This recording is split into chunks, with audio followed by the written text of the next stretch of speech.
Welcome to our reading today from the Alive Church Life Transformation Discipleship Plan.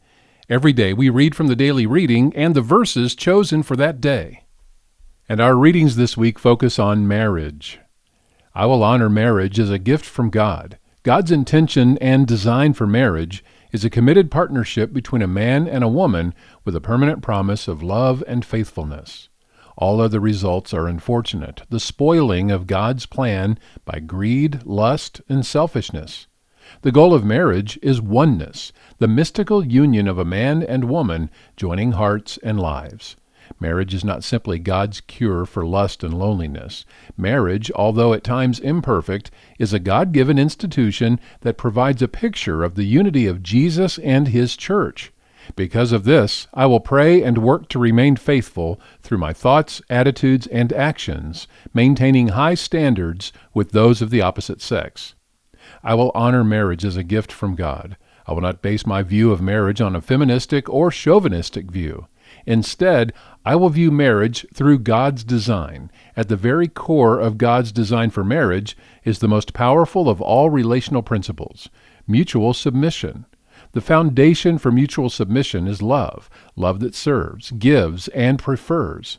Through mutual submission, I subordinate my personal desires first to Jesus and to the good of the one I love. Jesus is my example. He submitted to the will of God the Father, even to death on the cross. My motive for this submission is to honor God through Jesus, knowing one day I will give an account to God for how I honored marriage and ultimately how I loved. Marriage requires hard work and is a reflection of the effort a man and a woman have invested into living and loving in oneness as God intends. A thriving marriage reflects the heart and willingness of a man and a woman to obey God and keep Him at the center of their relationship. To honor marriage as a gift from God, husbands must choose to live the high calling of spiritual leader. This is not a position of advantage, but of service and sacrifice, putting aside his own interests in order to care for his wife, loving her as Jesus loves the church. To honor marriage as a gift from God, wives must choose to follow and support the spiritual leadership of their husbands as they follow Jesus. A healthy marriage relationship requires both the man and the woman, the husband and the wife, to actively participate in loving and respecting one another, praying for one another, and being faithful to one another. Be it my marriage or the marriage of others, I will honor marriage as a gift from God.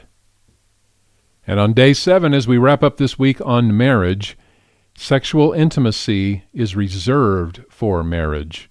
And we go back to 1 Corinthians chapter 7. We read this yesterday, but it's worth repeating. Verse 3 through 5.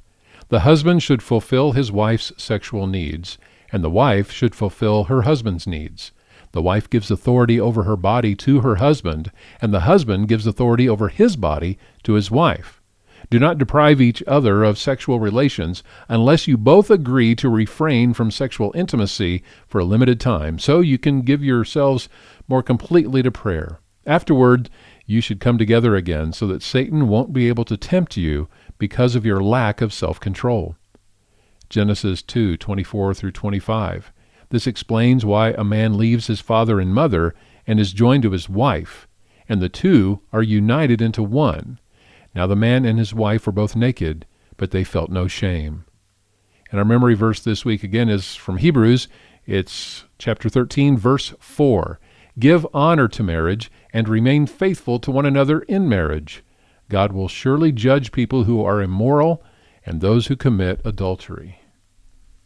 If you don't have a Life Transformation Bible from Alive Church, we'd love to send you one. Let us know by sending an email to office@alivechurch.com. Enjoy your day, and be sure and tell a friend about these readings.